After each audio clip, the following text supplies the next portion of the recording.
छ त हो पुछार चिसो रहेछ क्या चिसो बनाएको आन्धेलाको माछा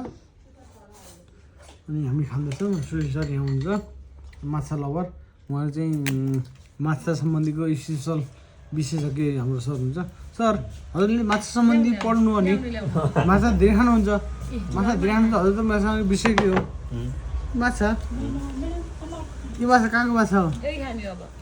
माछा हेरेकै आधारमा चाहिँ कहाँको भन्नु उता देखिन्छु सर सरलाई दिन्छ ल सर यो माछा कहाँको सर यो आदिखोलाकै भनेर चाहिँ दाबी गरिएको छ ठिक छ हजुर हजुरको जिन्दगीमा माछा धेरै खानुभयो अनुभवको आधार है अहिले चाहिँ ठ्याक्क मान्छे जे सोध्यो त मात्रै हुनु यो माछा कहाँ गर्न सक्छ गाह्रो छ यो माछा त जिन्दगीमा 5-7 किलो खाइयो होला खाइयो नि अझ बढी खाइदियो नि अझ बढी खाइयो ओके यस्तो विषयज्ञ सर हुन्छ हाम्रो सुजी सर यो माछा पुरुषको महिला हो जटिल छ यो विषय भन्ने